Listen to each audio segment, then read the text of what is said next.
Mari buka Alkitab kita bersama-sama, Kisah Para Rasul pasal yang kedua, ayatnya yang ke-17. Saya mau saudara melihat ayat-ayat ini dan kita akan sama-sama belajar mengenai Roh Kudus. Berkenaan dengan tema kita selama 3 bulan ke depan, 3 bulan dari bulan lalu, April, Mei, Juni.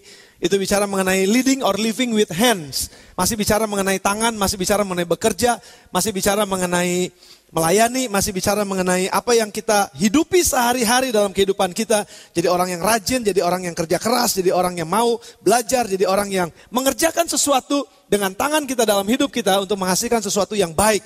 Untuk menghasilkan sesuatu yang membangun kehidupan orang lain. Bukan cuma sekedar belajar, bukan cuma sekedar bekerja, bukan cuma sekedar cari uang, cari nafkah buat diri sendiri, enggak. Karena Tuhan pasti akan cukupkan kita, burung-burung di udara aja dipelihara oleh Tuhan, bunga bakung di ladang menghasilkan burung-burung di udara dipelihara, bunga bakung di lembah menghasilkan pakaiannya sendiri dan mereka hidup dengan luar biasa. Apalagi anak-anak Tuhan, pasti akan diberkati Tuhan, pasti akan dicukupkan oleh Tuhan dan gak pernah kekurangan. Yang percaya katakan amin. Dan tapi tujuan kita bekerja, tujuan kita menghasilkan sebuah karya, tujuan kita menghasilkan sebuah inovasi-inovasi dalam kehidupan kita dalam bekerja, itu menghasilkan bukan cuma sekedar buat diri kita sendiri, tapi menghasilkan buat kehidupan orang lain. Nah, oleh sebab itu penting buat kita sebagai orang-orang percaya yang hidup dalam dunia ini, hidup di dalam Roh Kudus. Dan Roh Allah memenuhi hidup kita. Roh Allah yang memenuhi hidup kita dan menguasai hidup kita sedemikian rupa. Sehingga apa saja yang kita kerjakan, apa saja yang kita lakukan, itu adalah hasil dari manifestasi Roh Allah yang bekerja dalam kehidupan kita. Tadi di umum 1 dan umum 2 saya khotbahkan khotbah yang sedikit berbeda. Kalau saudara mau dengarkan, ini akan menjadi khotbah 4 kali yang serial mungkin sampai dengan umum yang keempat nanti. Dan saudara nanti bisa pesan DVD-nya dan saudara bisa dengarkan satu-satu supaya saudara dapatkan the whole picture dari apa yang saya sampaikan sepanjang hari ini. Sebagai dasar buat kita untuk memulai perjalanan selama bulan Mei. Jadi selama bulan Mei ini kita akan banyak bicara mengenai kekuatan Roh Allah. Roh Kudus ada dalam kita. Siapa Roh Kudus itu? Mengapa dia diutus oleh Bapa di sorga? Dan itu yang akan kita bahas dari minggu ini sampai dengan akhir bulan Mei nanti. Nah, ini dimulai, ini ditandai dengan dengan 2 pernyataan sebetulnya, dengan 2 yang diperlihatkan kepada saya, 2 hal diperlihatkan kepada saya. Yang pertama adalah 1 anak dewasa muda, bukan anak muda, tapi 1 dewasa muda, 1 jemaat kita datang kepada saya, dan itu beberapa waktu yang lalu, beberapa bulan yang lalu dia katakan begini, Pak Arif kayaknya perlu dibuatkan fatwa nih, perlu dibuatkan satu keputusan, yang itu dipegang oleh setiap jemaat Bethlehem. Keputusan apa saya bilang? Karena gini, sekarang ini banyak perusahaan-perusahaan yang dari level manajer ke atas, itu mereka dipaksa atau diharuskan oleh perusahaannya untuk ikut kepada kegiatan atau program yang disebut program motivasi-motivasi. Dan di situ nanti diajarkan bagaimana kita bisa berkonsentrasi dengan baik. Diajarkan bagaimana kita bisa mengeluarkan semua kekuatan, energi yang di dalam kita ini, kekuatan yang di dalam kita ini untuk bisa menghasilkan satu kerjaan yang optimal. Jadi kita bisa mencapai semua tujuan kita bisa mencapai semua sasaran kita. Ya kalau kita punya rancangan, kita punya cita-cita, pasti bisa tercapai dengan motivasi, dengan percaya diri. Makanya banyak orang yang harus diikutkan dari level manajer ke atas. Dan itu dibayarin sama perusahaan, itu gak murah saudara. Ada yang sampai 10 juta, ada yang sampai 15 juta. Ya karena cuma buat ngikut itu. Apa yang dipelajari? Sampai pada satu tingkatan di mana setiap orang itu akan diajar untuk bisa berjalan di atas api tanpa terbakar. Setiap orang diajar untuk bisa menghipnotis orang lain. Ada yang bagiannya. Setiap orang bisa sampai kepada mematahkan besi dengan jarinya. Besi dengan jarinya. Tuk, plek, patah. Dan ada juga orang-orang yang akan bisa mencapai kepada satu titik di mana waktu dia berpikir sesuatu, dia liatin itu botol aqua yang ada di depan situ. Dia liatin botol aqua itu, lalu dia bilang pindah. Itu bisa jadi pindah saudara. Dan itu bisa bergeser. Karena hanya dengan kekuatan konsentrasi. Dengar bahwa di dalam diri kita ada kekuatan yang luar biasa. Nah itu yang diajarkan saudara. Tapi kekuatannya dari mana? Itu yang perlu dipertanyakan. Namun kalau kita belajar mengenai Roh Kudus, kita tahu betul dan kita tahu persis bahwa Roh Kudus adalah rohnya Allah sendiri yang dicurahkan, yang diberikan buat kita. Kita akan belajar sebentar. Sebagai penolong buat kita yang akan memperlengkapi kehidupan kita, mempengaruhi hidup kita, bahkan tinggal dan diam di dalam kita, yang pada akhirnya apa saja yang kita kerjakan, bukan kita kerjakan dengan kekuatan yang tadi, bukan dengan kekuatan kita sendiri, tapi dengan kekuatan Roh Allah yang ada di dalam kita, yang dimanifestasikan melalui tangan saya waktu saya kerja. Yang dimanifestasikan oleh mulut saya waktu saya berbicara. Yang dimanifestasikan oleh tingkah laku saya, perbuatan saya waktu saya bertindak dalam kehidupan sehari-hari. Itu manifestasi yang keluar dari Roh Allah yang tinggal di dalam kita. Itu yang mau kita pelajari, saudara. Dan kita gak akan pelajari yang bagian yang lain-lain. Karena itu bukannya domainnya Roh Kudus. Domainnya Roh Kudus itu adalah hari ini. Kita mau belajar supaya kita sebagai orang-orang yang percaya kepada Yesus Kristus, kita gak dikuasai oleh kuasa-kuasa yang lain. Kita gak dikuasai oleh pengaruh-pengaruh yang lain. Tapi kita hanya dikuasai oleh kuasa dan pengaruh dari Roh Allah sendiri yang disebut Roh Kudus tinggal di dalam kita. Pegang tangan saudara ini, pegang tangan, pegang dada saudara dengan tangan kanan saudara di sini, katakan, Roh Kudus masuk dalam hati saya. Roh Kudus masuk dalam hati saya. Loh, kok gak ada yang ngomong sih? Ikutin saya. Roh Kudus masuk dalam hati saya. Roh Kudus tinggal dalam hidup saya.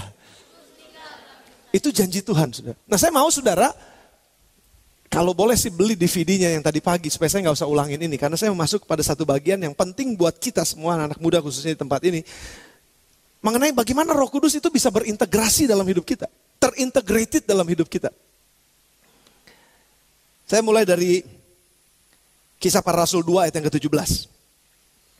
Nah, ini yang saya mau bahas pada hari ini bersama dengan saudara untuk mengawali selama bulan ini. Akan terjadi pada hari-hari terakhir, demikianlah firman Allah, bahwa aku akan mencurahkan rohku. Ini janji Tuhan. Aku akan mencurahkan rohku kepada semua orang, ke atas semua orang. Maka anak-anakmu laki-laki dan perempuan akan bernubuat, teruna-terunamu akan mendapat penglihatan-penglihatan, dan orang-orangmu yang tua akan mendapat mimpi. Jadi begini, Roh Kudus dicurahkan kepada kita bukan untuk memindahkan atau menggoyangkan botol itu. Roh Kudus diberikan kepada kita bukan untuk mematahkan besi dengan jari kita. Buat apa maksudnya gitu? Kalau itu ada, jadi buat apa? Nah, ini akan kita bahas sekali lagi, saudara. Saya mau kasih cuplikannya sedikit buat saudara. Roh Kudus dicurahkan buat kita bukan untuk kesombongan kita. Saya mau pertegas. Ada orang-orang yang sengaja untuk, ini di luar Tuhan ya saudara, sengaja untuk memperkuat dirinya, lalu dia minta kekuatan-kekuatan yang juga dia nggak tahu sebenarnya dari arahnya itu seperti apa dan tujuannya maunya kemana. Tapi yang paling penting ini, saya punya kekuatan itu. Nah, sebenarnya Roh Kudus sudah disiapkan buat kita supaya kita kuat, saudara. Tapi kekuatannya bukan untuk kekuatan matahin besi pakai jari. Bukan itu tujuannya. Kekuatannya adalah supaya pada saat kita menghadapi masalah dalam dunia ini, kita kuat. Sementara kita diinjak-injak sama orang, kita masih tetap bisa berdiri dan katakan, Tuhan Maha Besar. Sementara mungkin kita dilecehkan oleh orang lain, kita masih kuat untuk bisa mengatakan, saya mengampuni engkau. Kekuatan roh inilah yang akan memperlengkapi kita untuk bisa hidup sebagaimana Yesus hidup. Kalau kita mau disebut sebagai pengikutnya Yesus.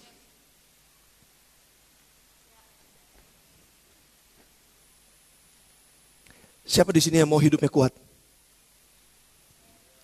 Katakan saya gitu. Kan ada lagunya. Ku mau menjadi kuat. Ku mau menjadi hebat. Ku mau jadi pemenang dan terang di dunia. Ceng ceng ceng ceng ceng ceng kan gitu. Aku mau menjadi kuat. Semua orang mau jadi kuat, saudara. Semua orang mau jadi kuat. Tapi kuat buat apa? Yang Yesus ajarkan adalah kuat untuk nahan. Kalau ada pencobaan datang, saya kuat untuk gak jatuh dalam pencobaan. Waktu ada masalah-masalah yang terjadi dalam hidup ini, saya gak jatuh dalam dosa yang menyebabkan saya jadi susah sendiri karena ada kekuatan roh itu di dalam saya. Kekuatan-kekuatan untuk berkata tidak pada saat sementara teman-teman yang lain dapat contekan UN. Saya berkata enggak, kuat untuk berkata tidak. Dan saya bisa berkata tidak sementara saya lagi doa dan puasa, terus ada teman-teman yang nawarin, gila ini babi hong enak banget nih. Ada kekuatan tersendiri di dalam saya itu katakan, it's okay, kamu makan aja. Saya enggak. Ada kekuatan sendiri, sementara saya mungkin dihina sama orang, sementara saya mungkin dijelekin sama orang, sementara mungkin saya dianggap rendah oleh orang, saya masih bisa bilang begini, terpujilah nama Tuhan, karena hanya Tuhan yang layak untuk ditinggikan. Saya nggak sakit hati, kita nggak perlu sakit hati karena apa? Ada kekuatan roh itu yang memampukan kita berjalan, melakukan pekerjaan kita, menjalani kehidupan kita sesuai dengan apa yang Yesus sudah lakukan. Dan kita menjadi pengikutnya. Itu penting, saudara. Jadi kekuatan kita bukan untuk kekuatan jadi sombong.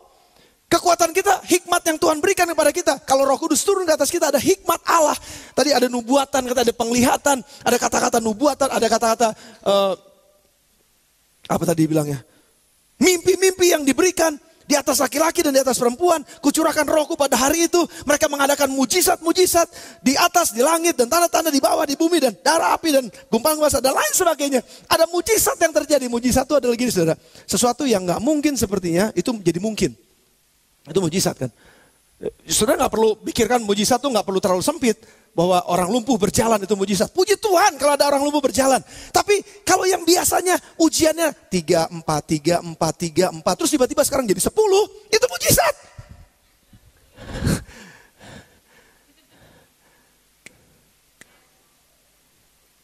Biasanya saya nggak mampu ngangkat seperti ini, Tuhan. Masalah ini terlalu berat buat saya. Saya nggak bisa. Biasanya dulu saya langsung wah marah-marah kalau udah kayak begini. Nggak mungkin saya bisa menang. Tapi mujizat terjadi pada saat Roh Allah turun di atas kita. Kita bisa nanggung. Oh iya ya. Dulu saya kalau udah diginiin nih, wah tersinggungnya luar biasa nih. Marahnya luar biasa nih. Sekarang saya diginiin saya bisa ketawa. Mujizat tuh. Sesuatu yang nggak mungkin dulu terjadi. Sekarang jadi terjadi. Dan bisa terjadi. Itu mujizat, saudara. Dan tanda-tanda inilah yang itu akan terjadi kalau Roh Kudus dicurahkan di atas kita. Jadi sekali lagi, kekuatan bukan untuk menang terhadap orang lain terus bilang begini, saya lebih kuat dari kamu. Menang bukan itu kekuatannya. Kekuatannya adalah untuk berkata tidak kepada dosa, berkata tidak kepada pencobaan, berkata Tuhan, aku mau taat kepada Engkau. Kekuatan untuk itulah Roh Kudus akan dicurahkan. Untuk kekuatan seperti itulah. Nah makanya di akhir zaman ini katanya dikatakan bahwa rohku akan dicurahkan kepada semua orang. Bukan cuma kepada satu orang suci saja. Enggak. Kalau dulu di perjanjian lama memang betul kita sering dengar. Maka penuhlah Samson oleh Roh Allah dan dia merobek mulut singa. Penuhlah Daud oleh Roh Allah dan dia mengalahkan Goliat. Penuhlah dengan Roh Allah. Itu orang-orang suci, orang-orang tertentu yang dipenuhi oleh Roh Allah. Tapi di akhir zaman ini semua kita, haleluya. Gergeten saya kalau saudara nggak bergairah. Semua kita dipenuhi oleh Roh Allah. Dan itu adalah janji Tuhan buat kita. Bukan cuma sekedar omongan pinggir kali. Bukan cuma omongan sambil ngopi. Tapi ini adalah omongan janjinya Bapa. Bahwa Roh Kudus akan dicurahkan kepada setiap orang. Makanya kita kalau terima Roh Allah, kita menerima kekuatan Tuhan untuk melakukan mujizat. Apa-apa yang gak mungkin dilakukan, mana mungkin kamu bisa bikin itu, gak mungkin. Siapa bilang? Di dalam Tuhan tidak ada yang mustahil. Tidak ada yang mustahil bagi orang yang percaya. Nah sekali lagi. Ada banyak kata-kata ini dipakai sama dunia di sana, pakai ayat yang sama. Tapi bukannya orang yang percaya kepada Tuhan, tapi orang yang percaya kepada dirinya sendiri. Memang betul, saudara. Ada kekuatan waktu kita percaya, betul. Tapi siapa yang kita percaya? Tuhan apa diri kita sendiri? Tuhan apa harta kita? Tuhan apa kepandaian kita?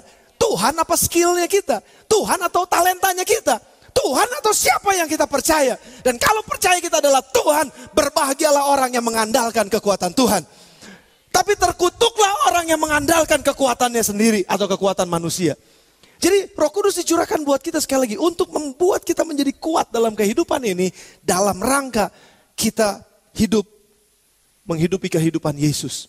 Tadi di umum 2 saya udah jelaskan ini, saya pikir cukup jelas. Dan saya gak akan masuk lagi ke sana. Jadi Roh Kudus pasti akan dicurahkan buat kita. Nah sudah perhatikan ini.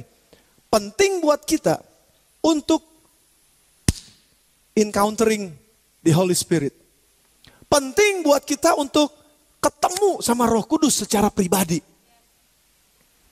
Dan itu gak cuma sekedar saudara duduk di gereja. Karena kalau kita belajar dalam kitab Kisah Para Rasul, para murid-murid pada saat itu, mereka perlu terima kuasa dari Roh Kudus. By the way, ngomong-ngomong, Roh Kudus itu siapa sih sebenarnya?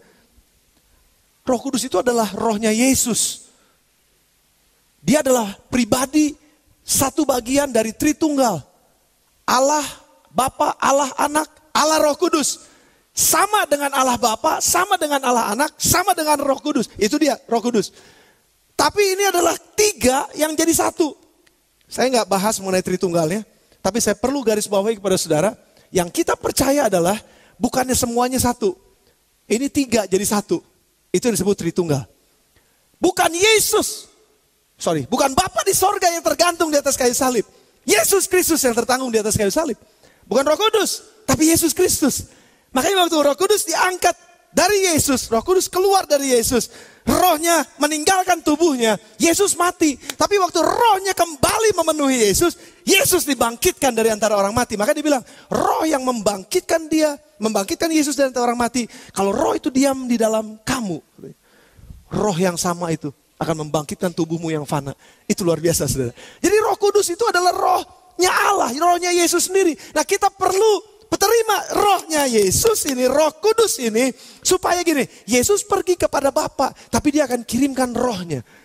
Siapa? Itu menjadi penolong yang lain katanya. Dan pada hari Pentakosta itu, Roh Kudus dicurahkan, dikirimkan, dan setiap orang percaya, terima encountering the Holy Spirit, ketemu sama Roh Kudus. Dan pada saat itu menjadi pengalaman yang luar biasa.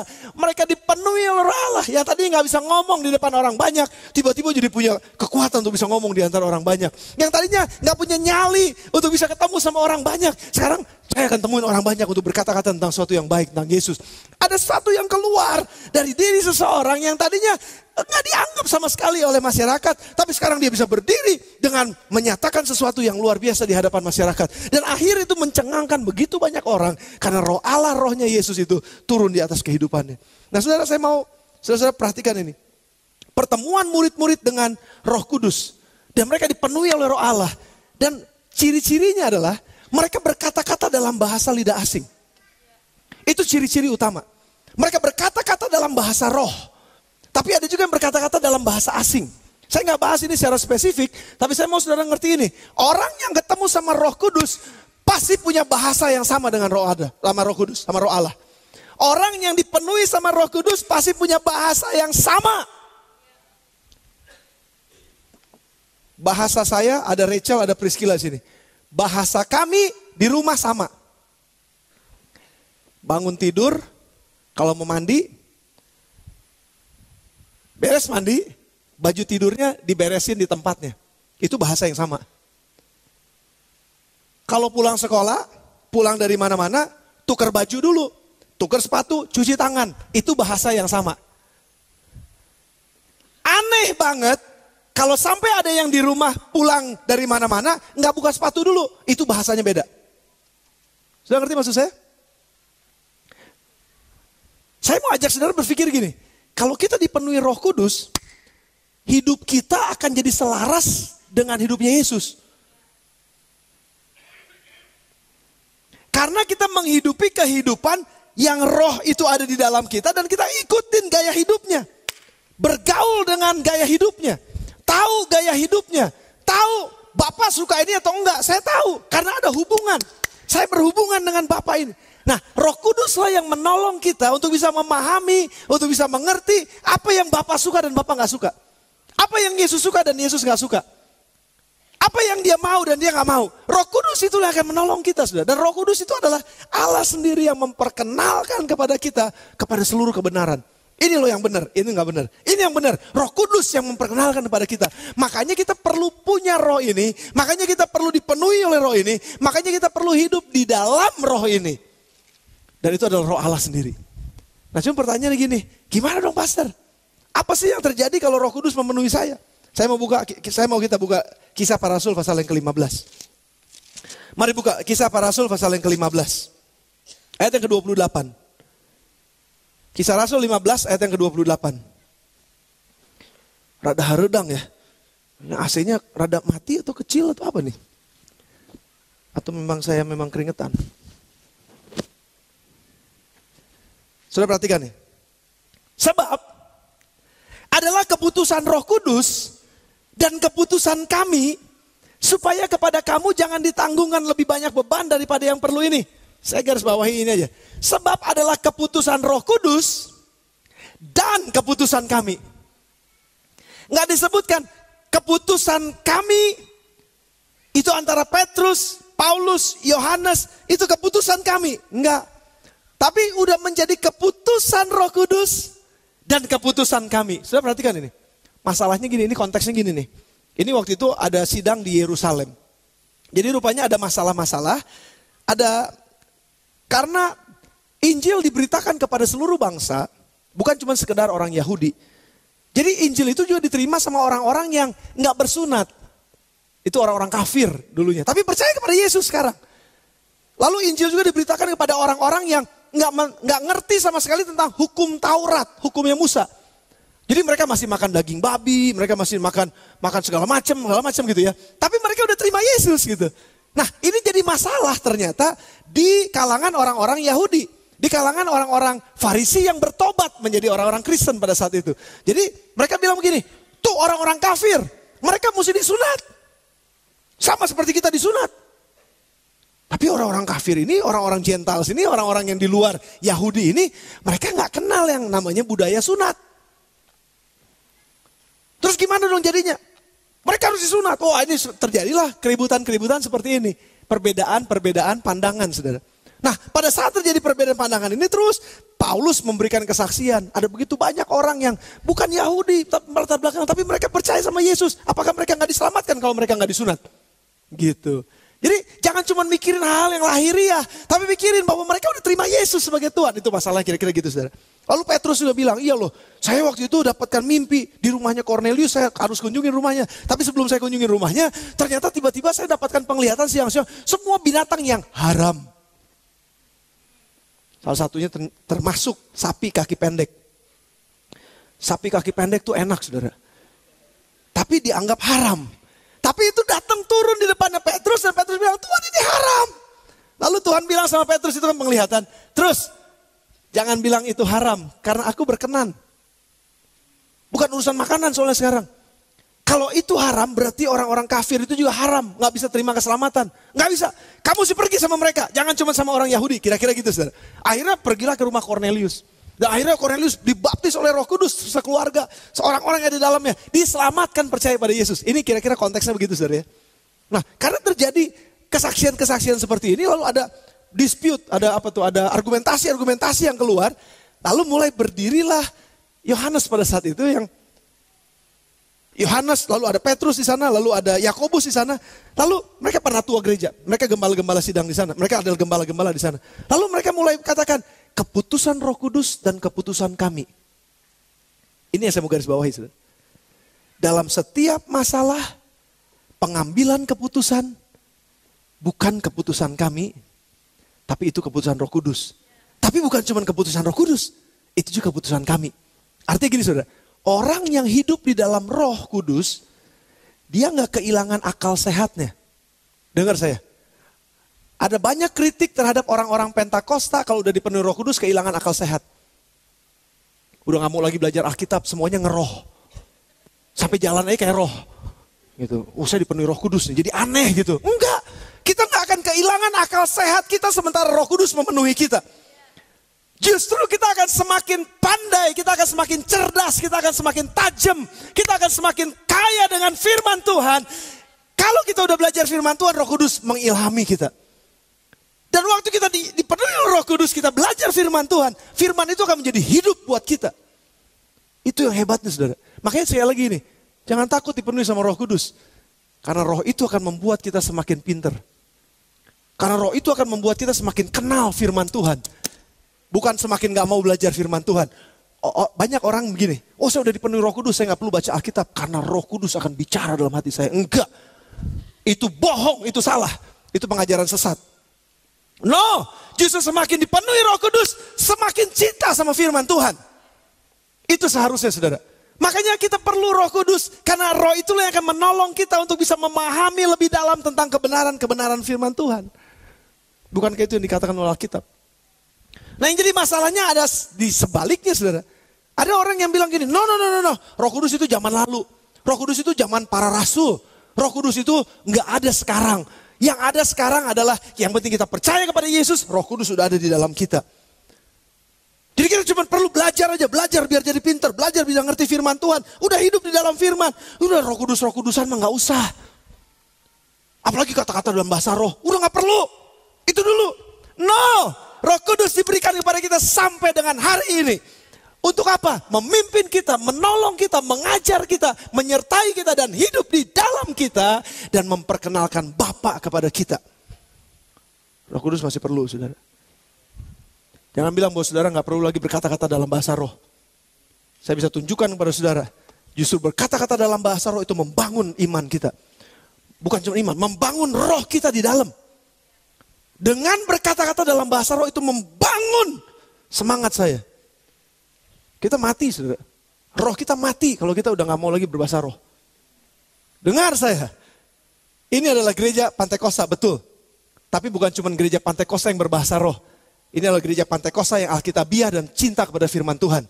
Tapi juga bukan cuma sekedar cinta sama firman Tuhan ya belajar dengan luar biasa. Pakai otaknya saja, enggak.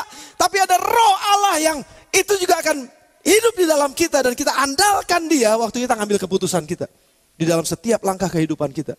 Roh Kudus harus selalu terlibat. Makanya kenapa Rasul-Rasul bilang begini. Keputusan kami dan keputusan Roh Kudus. Keputusan Roh Kudus dan keputusan kami. Hidup mereka sangat seimbang. Mereka gak jadi orang aneh waktu dipenuhi sama Roh Kudus.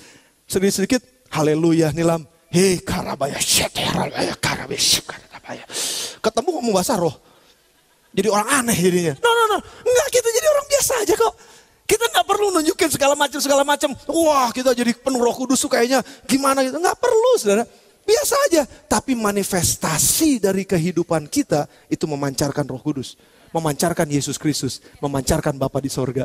Memancarkan kasihnya di dalam kita. Itu kerjaannya Roh Kudus. Saudara. Jadi kalau kita penuh dengan Roh Kudus, kita gak jadi orang aneh.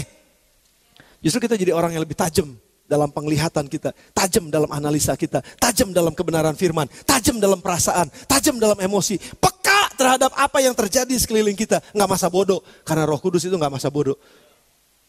Roh Kudus itu mau terus untuk memimpin kita kepada seluruh kebenaran dan memperkenalkan kita kepada seluruh kebenaran. Luar biasa. Nah, bagaimana sekarang nyatunya, saudara? Nah, saya mau saudara baca Yohanes pasal 14. Waktu Roh Kudus itu turun ke atas kita, dia memenuhi kita, dia membaptis kita dan kita dipenuhi. Dipenuhi itu bukan cuma satu kali event. Bahasanya itu dipenuhi oleh Roh Kudus bukan satu kali event. Dipenuhi oleh Roh Kudus artinya gini, hidup saya mulai hari ini waktu Roh Kudus turun di atas saya, hari ini saya terus hidup di dalam Roh Kudus. Hidup dalam Roh. Nah, saya mau ajak saudara untuk lihat ini. Yohanes pasal yang ke-14 ayat yang ke-10. Yohanes 14 ayat yang ke-10. Udah bisa ditayangin? Ini pertanyaan dari Filipus sebetulnya. Mengenai, Guru, tunjukkanlah Bapa kepada kami. Itu cukup buat kami. Ayat sebelumnya kalau sudah baca. Tunjukkan Bapa. Kami gak bisa ngelihat Bapa. Mana Bapa? Lalu Yesus bilang begini, saudara. Yesus bilang gini. Oke, aku akan tunjukkan Bapa. Tapi aneh banget gini. Kalau kamu gak bisa lihat Bapa, kalau kamu udah lihat aku, terus kamu gak lihat Bapa, aneh banget. Kenapa? Karena pada saat kamu lihat aku, kamu udah lihat Bapa. Mari baca ayatnya, ayat 10. Tidak percayakah engkau, bahwa aku di dalam Bapa dan Bapa di dalam aku. Apa yang aku katakan kepadamu, tidak aku katakan dari diriku sendiri. Tetapi Bapa yang diam di dalam aku, dialah yang melakukan pekerjaannya. Jadi kalau kamu mau melihat Bapa gak kelihatan. Kamu cukup lihat aku, kata Yesus, karena aku nih representasinya Bapa. Karena apa yang menjadi budayaku itu budayanya dari Bapa. Apa yang aku katakan itu perkataan-perkataan Bapa. Apa yang aku kerjakan itu adalah pekerjaan-pekerjaannya Bapa. Jadi aku ini hanya mengimitasi Bapa. Dengan kata lain begitu, saudara. Walaupun Yesus bukan imitatornya Bapa. Tapi karena kehubungan kedekatan yang luar biasa, hubungan yang betul-betul akrab dan karib dalam Tritunggal ini, saudara. Sehingga waktu kita lihat Yesus, kita udah lihat Bapa. Saya mau precept by precept nih ya. Dari satu kebenaran pada kebenaran berikut saya mau tumpukin. Saudara sabar sama saya. Contoh, ada 2 anak saya di sana, Rachel sama Priscilla. aneh banget. Kalau saudara ngelihat gerak-geriknya Priscilla, gaya hidupnya Priscilla, saudara pasti akan bilang begini, ini mau benar-benar anaknya si AU. Ini mau benar-benar anaknya si pastor nih. Benar-benar. Tadi saya sampaikan di umum yang kedua. Tai kuping kami sama-sama basah. Bukan air conge, bukan. Basah. Sama, basah. Gila, itu kesamaannya. Gaya tidurnya dia kalau dilihat, itu gaya tidur saya. Saya nggak tahu, dia tuh kayak imitasi saya gitu. Saya kalau telat mandi gitu suka bentol-bentol. Gatel-gatel gitu, kayak kali gata gitu ya. Kalau telat mandi sore. Pagi nggak pernah, cuma sore aja. Aneh, Priscilla juga sama. Jadi kalau lihat dia, loh kok sama sama bapaknya gitu. Sudah ngerti maksud saya? Ini ilustrasi ya, ini ilustrasi. Kalau mau tidur, saya biasanya bangun, masuk ke tempat tidur, mau naik tempat tidur, saya pasti ke keset kaki. Ke keset kaki. Priscilla juga sama. Jadi kalau orang ngelihat Priscilla, apa yang dia omongin, itu omongan-omongan yang biasa saya omongin. Sama, sudah ngerti maksudnya? Priscilla bukan saya bukan Priscilla. Tapi kami seperti satu. Akibat apa? Hubungan. Waktu kita terkoneksi dengan Yesus. Seperti Yesus terkoneksi dengan Bapa. Maka hidup kita akan menyerupai seperti dia. Yang kita kerjakan akan sama seperti dia. Oke, yang kedua, Rachel. Kalau Priscilla yang disebut nggak adil. Mesti Rachel yang disebut juga, karena dia juga anak saya. Sudah lihat ketawanya, ketawa bapaknya banget. Sudah lihat cantiknya, cantik mamahnya. Nggak mungkin cantik bapaknya. Saudara lihat gaya-gaya santainya Rachel. Saudara akan lihat itu gaya santainya saya. Santai banget. Tapi ini yang paling penting. Kemarin saya dapat kesaksian, berapa kali dapat kesaksian kalau pergi kemana-mana Rachel punya tasnya sendiri. Bawa sendiri. Dia udah kumpulin bajunya, dia udah rapihin bajunya, dia udah tata semuanya dia udah tata. Kalau nginep di mana-mana, dia rapihin lagi bajunya sampai pulang kopernya rapi. Sampai ada yang bilang begini, "Ih, mamahnya banget." Karena Cepi begitu, saudara. Rapi banget, luar biasa. Kenapa? Ngikutin, belajar, ngeliatin. Sudah dengar saya? Akibat dari hubungan. Jadi kalau orang ngelihat anak-anak kami, orang akan ngelihat kami. Kok sama bener ya gitu. Nah ini kan contoh yang gak sempurna sebetulnya. Tapi contoh yang sempurna adalah Yesus dengan Bapa. Jadi kalau kamu lihat aku, kamu udah lihat Bapa. Sama, kami ini sama. Apa yang kami katakan sama, nilai-nilai kami sama, budaya kami sama. Makanya gini, kalau ada yang udah punya anak nih di rumah. Orang tuanya kita gak pernah nyontek, kita gak pernah bohong, kita gak pernah nyolong, kita gak pernah apa-apa, kita gak pernah lakukan hal yang buruk maksud saya. Bukan gak pernah apa-apa. Gak pernah lakukan hal yang buruk. Terus tiba-tiba anak kita misalnya di sekolah, pulang sama gurunya sambil dijewer. Di pelintir. Bapak, ibu, mohon maaf. Anak bapak ketahuan nyolong handphone dari temennya. Oh, orang tuanya kaget. Nyolong handphone? Iya pak, ini terbukti dia nyolong handphone. Anaknya tunduk. Oh iya, terima kasih bu guru, pak gurunya pulang. Begitu pulang, apa yang orang tua yang pasti bilang? Lu anak siapa? Betul gak saudara?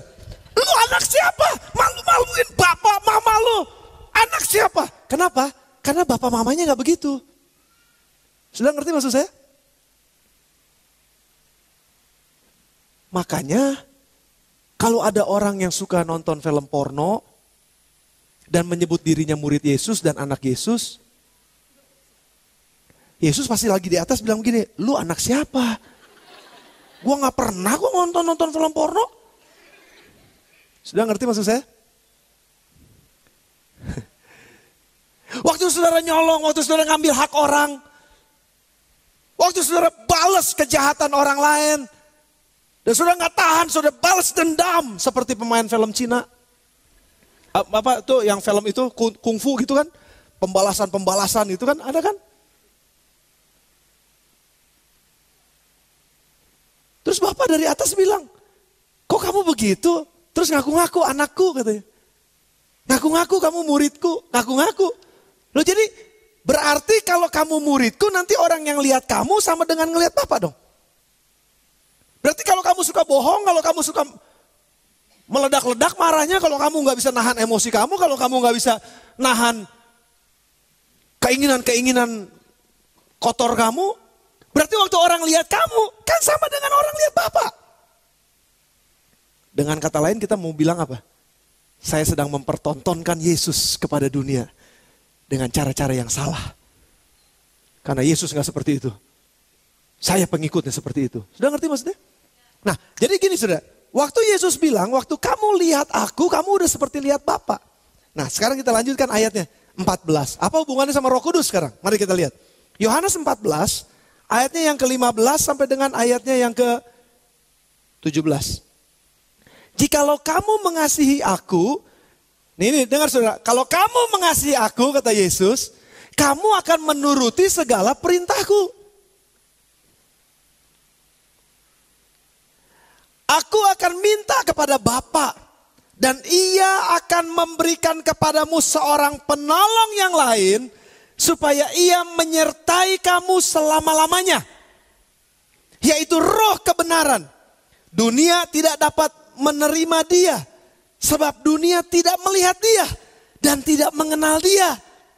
Gak aneh dong dunia gak kenal Roh Kudus. Gak aneh dong dunia gak melihat Roh Kudus. Tahu dari mana? Tapi kamu mengenal dia, sebab ia menyertai kamu dan akan diam di dalam kamu. Dengan kata lain begini, Yesus lagi mau bilang, dia menganalogikan gini, kalau kamu lihat aku, kamu lihat Bapa. Sekarang, kalau dunia lihat kamu, dunia akan lihat aku. Bagaimana kamu hidup? Itu akan mempertontonkan aku, kata Yesus. Makanya Yesus pergi ke rumah Bapa. Konteks ini nih. Masih dalam pasal yang sama. Aku pergi kepada Bapa, tapi aku gak akan tinggalin kamu sendirian. Karena apa? Karena kalau aku pergi kepada Bapa, kan kamu gak bisa hubungan lagi sama aku kan?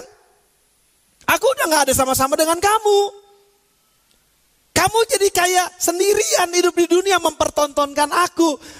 Gimana caranya? Aku harus kirimkan penolong yang lain, yaitu Rohku. Supaya penolong ini akan diam di dalam kamu, tinggal bersama dengan kamu, berhubungan dengan kamu, mengajar kamu, menuntun kamu, memimpin kamu kepada seluruh kebenaran, mengajarkan firman yang pernah aku katakan, supaya kamu punya hubungan dengan aku melalui Roh ini yang akan ngajar kamu. Wow. Makanya Roh Kudus ini dicurahkan buat kita. Masuk dalam hidup kita, menguasai kehidupan kita, sehingga memampukan kita hidup dalam dunia ini yang gak ada Yesus. Dengar saya, secara tubuh, secara fisik Yesus gak ada. Tapi rohnya ada di dalam kita. Dan dia akan menolong kita untuk mempertontonkan Yesus kepada dunia ini.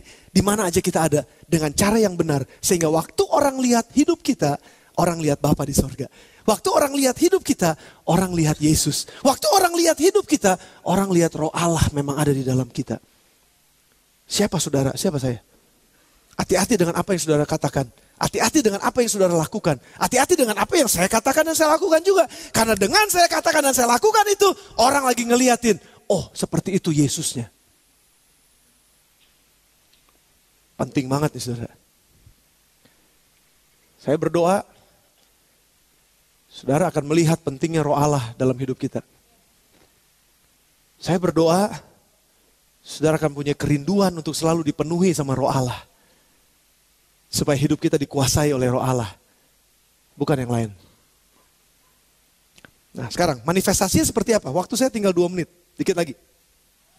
Saya mau saudara buka di dalam 1 Korintus pasal yang ke-12. 1 Korintus pasal yang ke-12. Roh Kudus itu adalah pribadi. Dan pribadi itu kalau dia, pribadi itu punya macam-macam sudah. Pribadi itu punya banyak hal yang dia bawa kalau dia datang. Contoh, saya Roh Kudus. Saya pergi kemana-mana, saya punya macam-macam, saya punya banyak yang disebut karunia. Jadi kalau saya pergi kemana-mana, saya pasti ngasih karunia saya kepada orang yang saya temuin. Jadi kalau saya ketemu sama seseorang, sama orang yang memang dekat sama saya, sama seorang yang mau menerima saya pasti akan datang padanya, saya akan hidup bersamanya, saya akan tinggal bersamanya, dan otomatis yang saya punya akan jadi miliknya.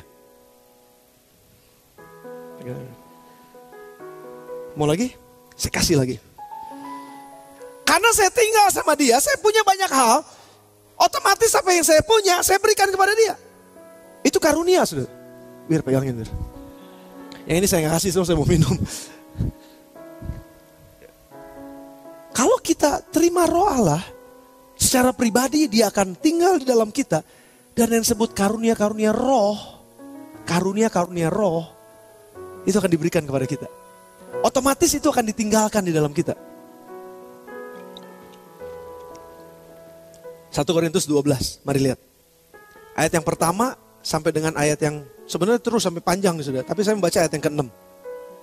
Ayat yang pertama dulu, 1 Korintus 12 ayat yang pertama. Sampai yang ke-7. Sekarang tentang karunia-karunia roh. Aku mau saudara-saudara supaya kamu mengetahui kebenarannya. Kamu tahu bahwa pada waktu kamu masih belum mengenal Allah, kamu tanpa berpikir, saudara dengar nih, ditarik kepada berhala-berhala yang bisu. Karena itu aku mau meyakinkan kamu bahwa tidak ada seorang pun yang berkata-kata oleh roh Allah dapat berkata terkutuklah Yesus. Makanya kalau ada orang yang ngomong Yesus, terkutuk Yesus, itu bukan dari roh Allah. Oke? Dan tidak ada seorang pun yang dapat mengaku Yesus adalah Tuhan selain daripada Roh Kudus. Oke? Nah ini ayat yang keempat. Ada rupa-rupa karunia, tapi satu roh. Tadi roh bawa karunia macam-macam, tapi satu roh yang bawa. Dan ada rupa-rupa pelayanan, tetapi satu Tuhan. Dan ada berbagai-bagai perbuatan ajaib. Pekerjaan-pekerjaan ajaib yang luar biasa. Ada berbagai-bagai pekerjaan, perbuatan, banyak banget. Tapi Allah adalah satu yang mengerjakan semuanya, garis bawahi, dalam semua orang. Dengar, saya tutup dengan ini. Dengar, ini penting. Jadi, saya punya karunia nyanyi. Waktu Roh Kudus ada di dalam saya, maka dia akan mengerjakan apa yang saya lakukan dalam nyanyian saya, itu untuk memuliakan Bapa. Saya bisa main musik. Jadi waktu saya kerjakan permainan saya musik, itu saya sedang mempermuliakan Bapa. Dengar lagi. Saya bisa ngegambar rumah sebagai seorang arsitek. Jadi waktu saya gambar rumah sedemikian rupa, karena saya dipenuhi roh Allah, ini karunia nih dari Tuhan. Saya gambar sedemikian rupa, ujungnya memuliakan Tuhan. Jadi dengan kata lain begini, setiap yang kita kerjakan, setiap yang kita lakukan, itu adalah manifestasi dari karunia-karunia roh Allah yang tinggal di dalam kita. Pertanyaan saya, kalau saudara marah sama orang dan saudara pukul orang, buak jatuh giginya ompong, terus dia bilang gini, gue hebat. Manifestasi siapa?